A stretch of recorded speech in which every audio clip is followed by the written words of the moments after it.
Hello and welcome to Painotopia.com.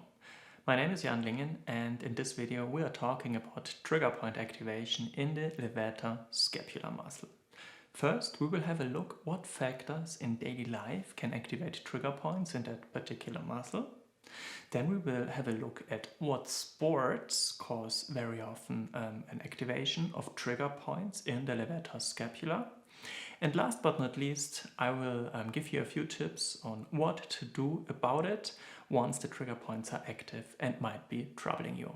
Before we dive in a little bit deeper, I would like to point out that it's quite possible that many of you are completely new to the concept of trigger point self-treatment, that maybe have no idea what trigger points are and why they cause so many problems, especially pain. If that's the case, I highly recommend to sign up for the free trigger point course. You can do so below this video by clicking on the link or the button below this video, and the course will address all those topics and explain them in great detail. Having said that, I would like to get started right now. Let us begin with some common daily things that are very prone to activate trigger points in the levator scapular muscle. Like all muscles, the levator scapula is very prone to develop problems, to develop trigger points. If it gets used repetitively, that means if it has to contract very often, or if it gets contracted for longer periods of time. So, what examples might that be in daily life? One common thing is that people are always on the phone, right? You see them all the time on the phone. And very often, if they're in the car or on the computer, for example, they will tuck their cell phone here between their shoulder and ear. And this will contract the levator scapula heavily. And it's a very, very unwise thing to do, because it will definitely very quickly activate trigger points in the levator scapular muscle, which then in turn might give you trouble, for example pain in the shoulder or even a stiff neck. Another example that is a lot of people experience is stress. No matter what kind of stress, I'm talking here about the negative stress. It might be financial stress, it might be stress in school, stress at work, feeling overwhelmed, etc., etc.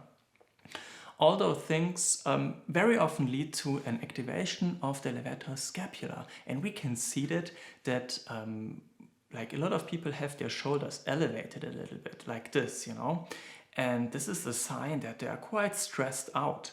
And this elevation activates the levator scapula. This is why this muscle is called levator scapula. It comes from elevating the scapula, right here, your shoulder. So stress very often leads to a permanent contraction of the levator scapula, which increases muscle tone and thus decreases blood flow, decreases oxygen supply, and this makes it more prone to develop trigger points. Quite an easy thing. When you are stressed, check out this muscle. Definitely, I'm almost sure it will hurt and it will have trigger points in it. Okay. What else are examples in daily life? Construction workers, for example, use that muscle a lot because very often they work overhead or have to look upwards to see what's going on, to work on the ceiling. They are on buildings, they have to look up.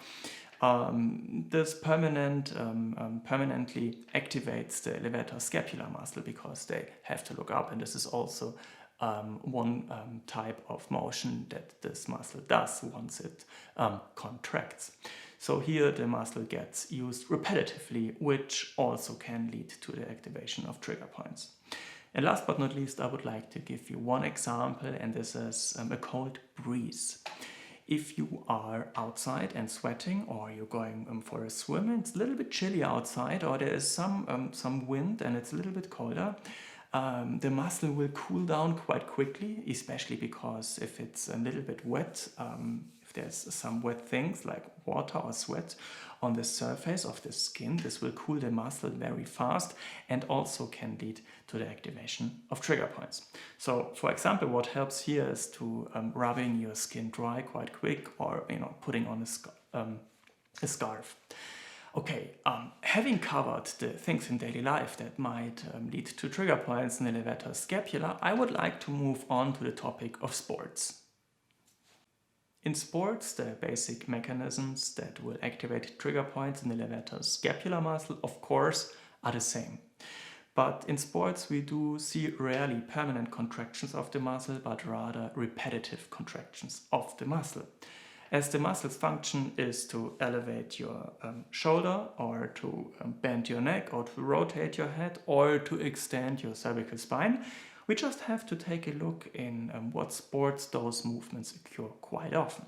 And an example might be rock climbing again and bouldering. You have to look up very often to see what's going on, where you have to climb, and if you are the person on the ground belaying your partner in climbing, you would like to probably look up to see what's going on there. So this, for example, is a very, very common activity that leads to the activation of trigger points in that muscle. But also swimming, for example, the crawl stroke, you have to breathe, obviously, because you cannot breathe underwater. So you have to turn your head repetitively to one side or to both sides, depending on how you breathe during swimming, and activate the levator scapular muscle, of course, you know. And this can also lead to the activation of trigger points. So those two things are quite often responsible for trigger points in that muscle. And having given you those two examples now, you can think for yourself of other examples, maybe in your sport activities, what might lead to trigger points in your levator scapular muscle.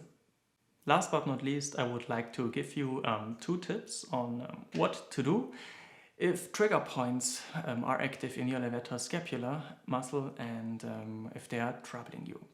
The first thing is to study more and learn more about trigger points. It's very, very critical for you if you want to get out of pain in the long run, to understand the underlying basic physiological principles of trigger points and why they are causing pain. It's also important to know how to find them and how to treat them effectively. All this you will learn in the free trigger point course that I already recommended in the beginning. It will address all those topics. And as I said, you can sign up by clicking on the link or the button below this video. And then, of course, maybe you want to get started immediately with your trigger point self-treatment. Then I have also something for you. And this is, I have shot, I think, 2 videos on the levator scapula, how to relieve it from tension and from trigger points with a self-myofascial release. And I will put the link to those videos also in the description box below this video. If you're on my website, you just have to scroll down a little bit and you will find those 2 videos. And I will also try to link them up here in the info cards in this video. Okay, now I'm at the end of this video. I would like to thank you a lot for watching this video. I would like to thank you a lot for your time. And if you liked it, you might leave a thumb up for this video or even subscribe to my awesome channel. Okay, I hope you have a great day and say bye-bye.